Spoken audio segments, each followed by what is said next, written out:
Winter, 1885. On Fifth Avenue, a grand limestone mansion stood as a monument to one of New York's most chilling tragedies. Behind its gleaming windows lay secrets so dark that the city's most powerful men would go to unimaginable lengths to bury them forever. What began as a grieving widow's tribute to her late husband spiraled into a nightmare of conspiracy, murder, and madness, a descent that would strip Elellanena Fairchild of not only her sanity, but her very life. The official records, they speak of suicide, born of hysteria, but hidden deep inside the crumbling walls of a demolished Wall Street building. A set of long-forgotten letters tells another story, a far darker one, of how the financial elite of the Gilded Age built their fortunes on death, and how they silenced the only woman brave enough to expose them. Before we continue with the tale of Elellanena Fairchild and the secrets that destroyed her, take a moment to subscribe to our channel, and let us know in the comments what city or state you're listening from. We love hearing from our community of mystery enthusiasts around the world. The truth of what happened to Elellanena does not begin with her death, but with the strange, shadowed events of her husband's final night alive. New York City, 1885. The glittering heart of America's Gilded Age, a place where unimaginable wealth flowed through the marble halls of Wall Street, while just a few blocks away, immigrants crowded into airless tenements. The financial district pulsed with the lifeblood of a new industrial empire, where railroad barons, steel magnates, and banking dynasties held wealth rivaling European royalty. Along Fifth Avenue, palatial mansions stood like stone monuments to America's new aristocracy. Behind their doors, lavish dinners and glittering galas decided the social order of an entire nation. Among these titans of industry was Theodore Fairchild, a man whose razor-sharp instincts made him one of Wall Street's most feared and respected names. At 45, he commanded a vast network of investments, railroads, mines, manufacturing, and could read the market with uncanny precision. His rivals whispered that his timing was supernatural, buying and selling in ways that turned their losses into his fortunes. In 1878, Eleanor Catherine Brennan, daughter of a modest Boston merchant, married Theodore, stepping overnight into the highest circles of New York society. At 25, she had a beauty refined by sharp intelligence, the perfect complement to Theodore's ambition. But Elellanena had not married for wealth. She loved her husband and admired the brilliance of his mind. She mastered the role of society hostess, arranging charity events that raised thousands for orphans, and hosting intimate dinners where the most powerful men in America traded secrets over fine wine and imported cigars. Their mansion at 8 Fifth Avenue, 4 stories of French Second Empire elegance, boasted marble staircases, European antiques, and, at its heart, Theodore's private study, a wood-paneled vault lined with leather-bound books, guarded by a massive safe. Eleanor never intruded. She knew that high finance required absolute discretion. Their marriage had blossomed into true partnership. Theodore trusted her insight into people and politics, and she learned the language of finance through their late-night talks. They had no children, a private sorrow, but their lives were full, built on purpose and mutual devotion. Yet New York was a city of stark contrasts. While the wealthy dined on 7 courses beneath gilded ceilings, headlines told of strikes, financial panics, and industrial deaths. Men like Theodore Fairchild held the power to shape or shatter the lives of thousands, and Elellanena did not yet know. Her husband's success carried a price more terrible than she could imagine. November 17, 1885. That evening began like so many others. Elellanena prepared for one of their business dinners, ensuring every detail met Theodore's impossible standards. Silver polished, crystal gleaming, the kitchen alive with the scent of roasted duck, imported oysters, and Charlotte Russe, Theodore's favorite. These gatherings were more than social pleasantries. They were theaters of power, where new York's most influential financiers made their most dangerous deals. That night's guests, Harrison Kensington, the silver-haired banker who ruled the city's railroad financing; Marcus Cromwell, a sharp-featured shipping magnate whose empire dominated the East Coast; and James Wright, the youngest heir to textile fortunes. Elellanena had hosted these men countless times. She knew the currents between them: Theodore, the unquestioned leader, the others falling in line with military precision. But tonight, something was different. The conversation, usually brisk, with market gossip and politics, was heavy, shadowed by unspoken tension. Between courses, she caught murmurs: the Pittsburgh situation, the problem, permanent resolution. When she tried to lighten the mood with harmless gossip, the table fell silent. Theodore, usually attentive, was pale, distracted. His hand trembled on his wineglass, a sheen of sweat across his brow, despite the November chill. When she asked softly if he was unwell, he smiled faintly. Just business stress. But his eyes were haunted. The meal dragged under the weight of whispered conspiracies. Elellanena found herself locked out of conversations she had once been welcomed into. The isolation gnawed at her. Then came dessert. Theodore's beloved Charlotte Russ. He raised his spoon, then froze. A sharp gasp. His face twisted in agony. The silver spoon clattered onto his plate as he clutched his chest. His breaths turned shallow, ragged. Elellanena rushed toward him, but before she could reach his side, Theodore collapsed forward, sending crystal crashing to the floor, red wine spilling across the white linen, looking, in that moment, disturbingly like blood. Theodore! Elellena's scream echoed through the marble halls as she dropped to her knees beside her husband's chair, his eyes wide with terror. His lips moved, trying to form words, but only a horrible, gasping sound escaped. Harrison Kensington moved instantly, his voice commanding. Marcus, fetch Dr. Henley, now. Then, to the servants, clear the room. James Wright took Elellanena gently, yet firmly, by the arm, guiding her away from Theodore's body. Dr. Henley will know what to do, he assured her, his voice calm, but eyes unreadable. 20 minutes later, Dr. Purcell Henley arrived, his medical bag swinging at his side, his face grave with professional concern. From the doorway, Elellanena watched as he examined her husband's still form with the steady clinical movements of a man who had attended countless emergencies among New York's elite. After what felt like an eternity, Dr. Henley straightened and shook his head. "I'm afraid Mr. Fairchild has passed away," he said, his tone a careful balance of sympathy and authority. "Given his recent complaints of chest pain and the stress of his business affairs, I believe it was a fatal heart attack. Sadly, all too common for a man of his age and position." The words shattered her world. Her partner, her protector, her greatest love, gone, without warning, without goodbye. Through her tears, she barely registered the quiet, urgent murmurs between the men, their talk of arrangements, legalities, details that seemed far too swift, far too cold. She didn't notice the fleeting glances traded between Kensington, Cromwell, and Wright, nor the way Dr. Henley gave a small, almost imperceptible nod when Harrison whispered in his ear.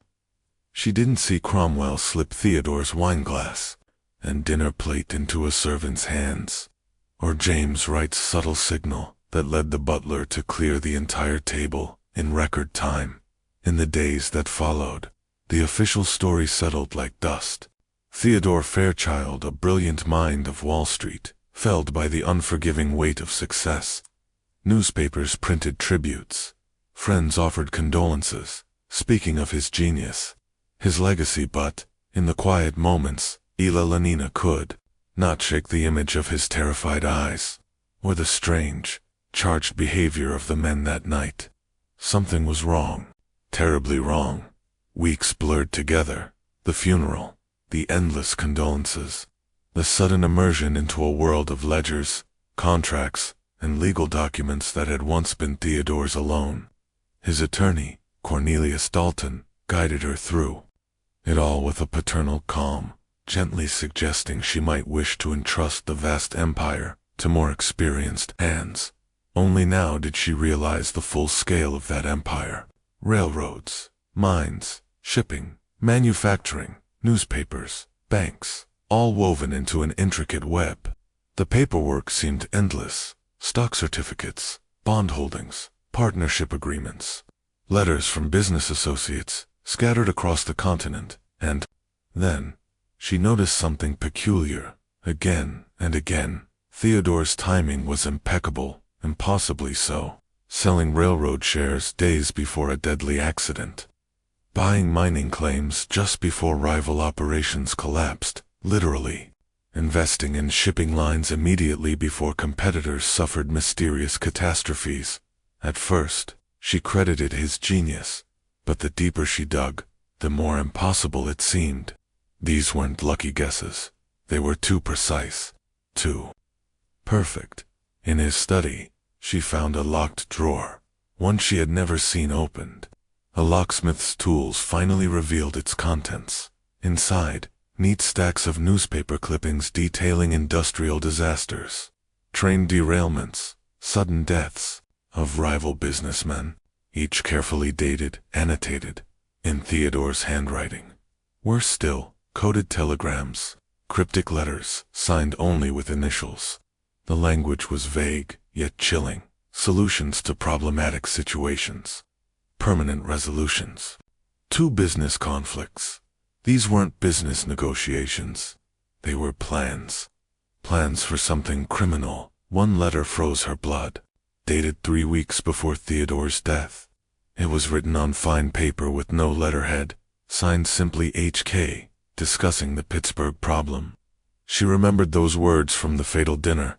The letter promised decisive action, and confirmed an associate had been contacted. Payment arranged for services rendered. Harrison Kensington. The initials matched. The name, too familiar.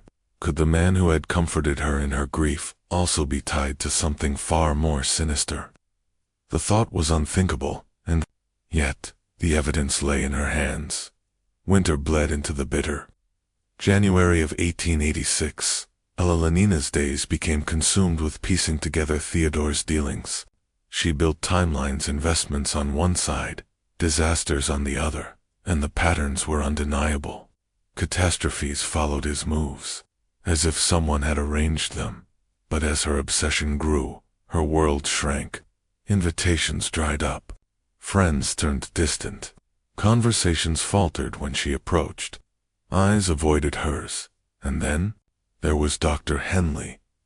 The good doctor began calling more often, under the guise of concern for a grieving widow. But his visits carried an undertone, one that made Elellanena deeply uneasy. Dr. Henley's visits became unsettling.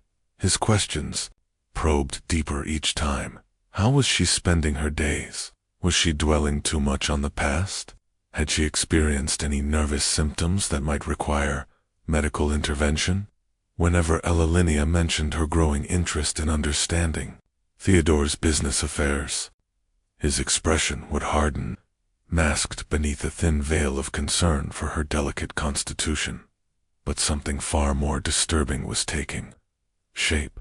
She was being watched. Servants she did not recognize appeared along Fifth Avenue at odd hours, their eyes lingering on her as she left the mansion. Letters she was certain she'd left in precise places within Theodore's study had been moved. Slightly, just enough to suggest someone had been rifling through them in her absence. The feeling of constant surveillance pressed so heavily upon her that she began to question her own sanity. Was grief distorting her mind? Or was someone deliberately pushing her toward paranoia? By spring of 1886, she had gathered enough to convince herself of two unshakable truths. Death had not been natural, and his vast fortune had been built through methods that defied every moral boundary she knew. And if the men involved would kill to protect their secrets, she could be next. The question that haunted her sleepless nights was no longer what had Theodore done. It was, who is watching me now? Spring brought with it something else, determination. The grieving widow was gone. In her place stood a woman resolved to uncover the truth, no matter the cost. The first breakthrough came from an unexpected ally, Margaret O'Brien, the Irish cook who had served the Fairchild household faithfully for 6 years. Quiet, watchful, loyal, Margaret had been one of the few constants in Elellenena's life since Theodore's death. One April morning, as Elellanena sifted through financial papers in the breakfast room, Margaret approached, her voice low, her hands twisting the fabric of her apron. "Beg your pardon, Mrs. Fairchild, but there's something I've been wanting to tell you about the night Mr. Theodore passed. God rest his soul." Elellanena looked up sharply. Margaret continued, her Dublin accent trembling. "I was in the kitchen. When Dr. Henley left that evening, I saw him at the garden gate, speaking with Mr. Kensington. They didn't know I was watching, but I heard Kensington say, clear as day, the dose was perfect. No one will ever suspect. Dr. Henley answered, just remember our agreement about the widow. She must never learn what we know. Then they shook hands, like sealing some bargain, ma'am, and it's been eating at me ever since." The words hit Elellanena like a physical blow. The dose. There could be only one meaning: poison, administered so skillfully it mimicked a heart attack. The men who had comforted her had murdered her husband, and the doctor who pronounced him dead had helped cover it up. Rage burned away the last vestiges of her grief. Looking back, she saw it clearly: Henley's swift arrival that night, the uncanny efficiency with which the guests handled the crisis, the tense undercurrent at dinner. They had all been waiting for the plan to take effect. Her investigation accelerated.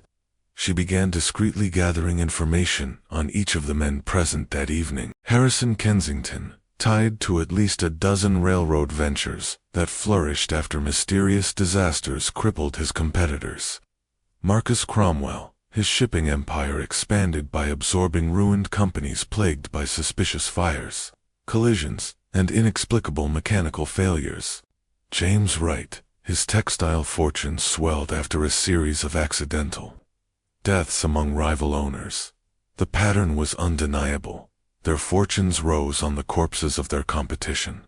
This wasn't business rivalry. It was organized murder. For profit, a network designed to eliminate threats through killings disguised as accidents, suicides, or natural deaths. Theodore had been a key player. His genius wasn't in predicting the market, but in orchestrating it, using calculated violence to create the conditions for perfectly timed investments. The life of privilege she had enjoyed had been bought with blood. As her understanding deepened, her isolation worsened. Invitations stopped arriving. Friends declined her calls with clumsy excuses. Even passing acquaintances turned their faces away on the street, and the surveillance tightened. Letters vanished and reappeared altered.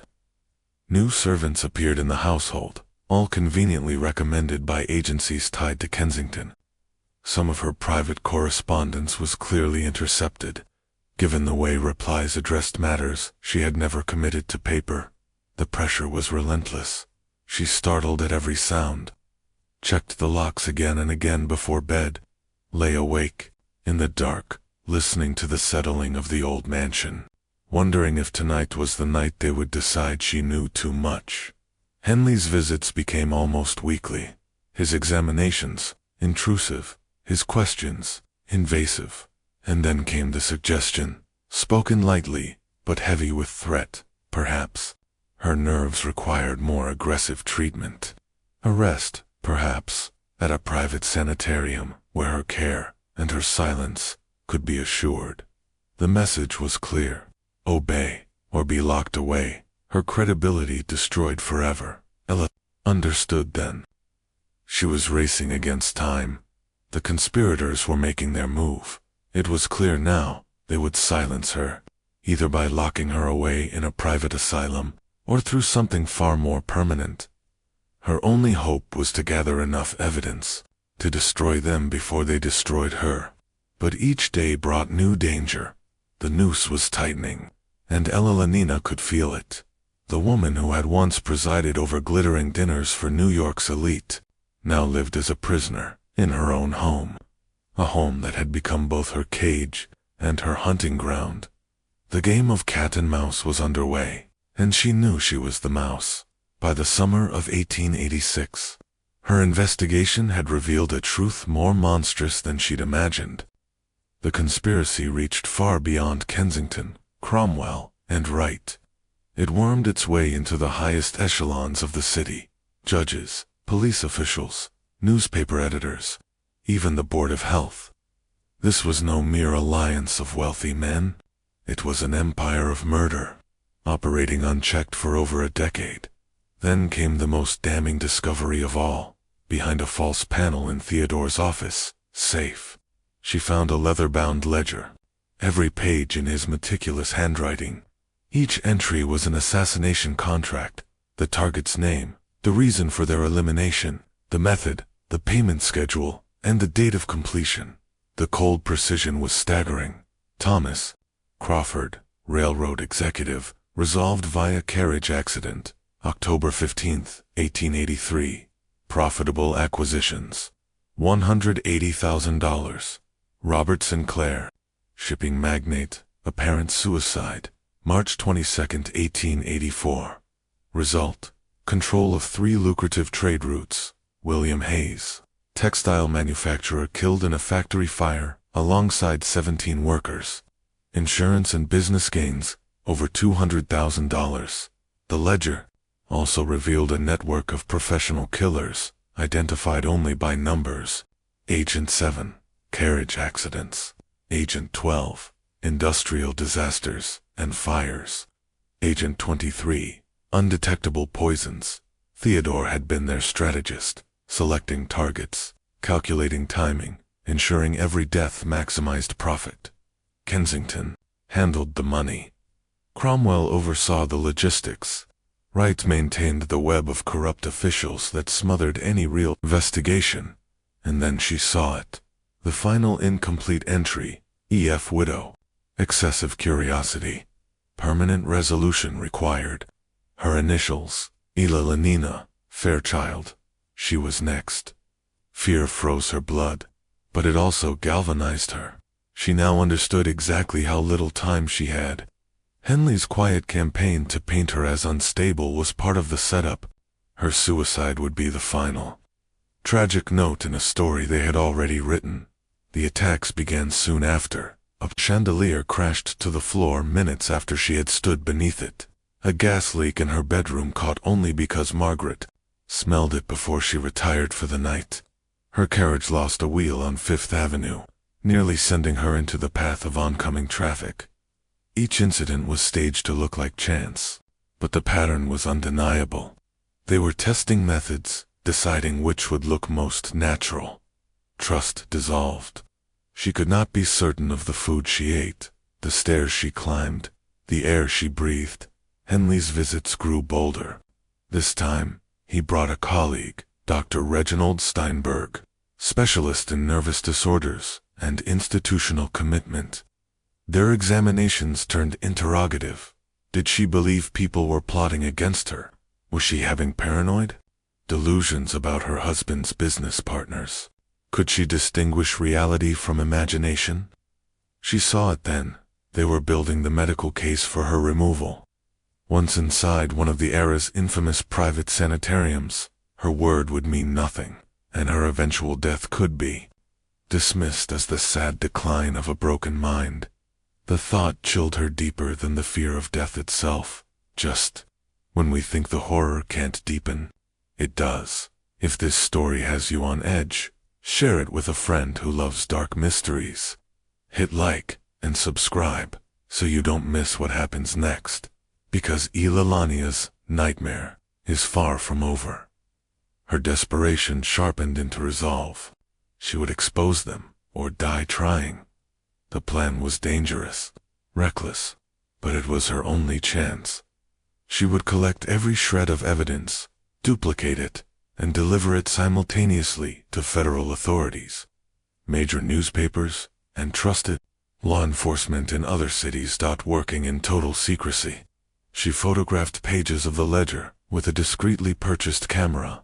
She wrote detailed accounts of her discoveries, including Margaret's testimony of the conversation at the garden gate. She built timelines. Suspicious deaths aligned perfectly with the conspiracy's investments. Outwardly, she played the role they expected, the grieving widow, fraying at the edges. She attended social gatherings, endured Henley's examinations, and maintained the mask of nervous exhaustion. But behind that mask, she was preparing for the most dangerous move of her life, and she knew the stakes could not be higher. Elellanena was now in the end game. She was playing against men who had killed without hesitation, and would do so again. Her window for action was closing fast.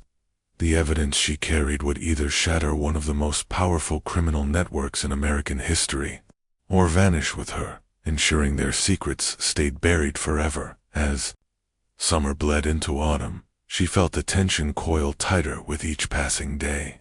The next few would decide everything, whether justice would finally surface, or whether her name would be just another cold entry in Theodore's ledger of perfectly executed murders. October 1886. The city sweltered under unseasonably warm skies, but Elellanena felt only the chill of dread. Her plan was bold and dangerous. She would meet 3 separate contacts in one day: a federal prosecutor specializing in interstate commerce crimes, the editor of the Herald Tribune, a paper free from conspirator influence, and a Philadelphia detective with no ties to New York's corruption. Her strategy was simple: hit all 3 at once, making it impossible for the network to suppress the story everywhere. She had prepared for identical evidence packets, photographs of Theodore's assassination ledger, copies of the coded letters, Margaret's written testimony, and her own analysis linking the murders to specific financial gains. 3 would go to her contacts. The 4th, locked away in a distant bank's safety deposit box. October 8th, she rose early, dressing with deliberate care. This could be her final day of freedom, or her final day alive. The first meeting was set for les 10 a.m. with the prosecutor, the second at 2 o'clock with the editor, and the last at 5 o'clock with the detective, each at a different location to minimize interception. But her plan began to fracture before she'd even left the house. Margaret came to her, visibly shaken. 2 strange men are standing at the corners, watching the house, and Dr. Henley's here. He's brought that other doctor with him. Says it's urgent, a medical emergency. But ma'am, you look perfectly well. And he keeps checking his watch. Elellenena's pulse thundered. They knew Henley's presence, the watchers outside. They were going to have her committed immediately. Once in their custody, her evidence would vanish. In a flash of decision, she told Margaret to inform Henley she needed a moment to compose herself. Then, moving quickly, she took the servants' stairs, retrieved her evidence packets, and slipped out through the mansion's rear entrance into a narrow alley. The streets of Manhattan became a gauntlet. She could see her pursuers trailing at a distance. Every turn brought the risk of capture. The first blow came at the federal building. Breathless, she arrived, only to be told the prosecutor had been called away unexpectedly. The clerk's tone was rehearsed, his eyes avoiding hers. She left the packet anyway, but knew it would never reach him. The second blow landed harder. At the Herald Tribune, she learned that editor Morrison had suddenly fallen ill and been hospitalized. The timing was too perfect to be chance. They had intercepted every path. Still, she pressed on to her final hope: Detective Patrick Kelly of Philadelphia. They had arranged to meet in the bustling Grand Central Station. She arrived early, believing the public setting might protect her. But when Kelly appeared, his expression was not one of alliance, but of quiet hostility. "Mrs. Fairchild," he said evenly. I've been contacted by some very concerned parties about your condition. Dr. Henley has explained your situation in great detail. Her blood ran cold. Even this contact had been bought with bribes and fed lies. Detective Kelly, please. The evidence proves my husband and his associates have been murdering for profit. There's a ledger, dozens of assassinations, and I can prove Theodore was poisoned at our dinner table. His reply was gentle, but it was the tone one uses for a dangerous patient. Ma'am, you've been under terrible strain. It's affected your ability to think clearly. The best thing for you now is to come peacefully. Dr. Henley is waiting. With an ambulance, he'll see you safely to a private facility where you can get the help you need. And just like that, she saw the truth. Every move anticipated, every ally neutralized. The private facility would be her prison, and eventually her grave. But she would not go quietly. With a surge of defiance, she tore away from Kelly and ran into the concourse. Her voice rose above the clamor of trains and footsteps. They killed my husband. Harrison Kensington and Marcus Cromwell are murderers. They've been killing for money. Dozens turned to stare at the elegant woman, screaming like someone in the grip of madness. Dr. Henley poisoned Theodore. They're trying to kill me to keep me quiet. Her words echoed against the vaulted ceiling. A desperate cry for truth in a place already convinced of her insanity. What followed was exactly as the conspirators had planned. A public outburst, witnessed by dozens of respectable citizens, became the perfect proof of her so-called mental instability. Dr. Henley appeared, as if on cue, flanked by two orderlies in white coats. Moving with the detached efficiency of men accustomed to restraining violent patients. Please, everyone, stand back, Henley called out. His voice a careful mix of professional authority and feigned compassion. This poor woman has suffered severe nervous exhaustion since her husband's death. She's been plagued by paranoid delusions. We're here to help her. She fought them, screaming the truth. But to the gathered crowd, her accusations sounded unhinged. The more frantically she spoke of murder, conspiracy, and powerful businessmen, the more her words became the very evidence of madness Henley needed. As the orderlies carried her toward the waiting ambulance, she caught sight of Harrison Kensington standing in the shadows at the station's entrance. His face bore a look of cold satisfaction, the expression of a man watching a long-laid plan reach its flawless conclusion. In that instant, she understood. Her isolation, the staged accidents, the intrusive examinations, and now this public breakdown. Every moment had been orchestrated to end here. The ambulance doors closed. Through the small rear window, she saw Detective Kelly shake Henley's hand, accepting an envelope thick with cash. Her last hope for justice was gone.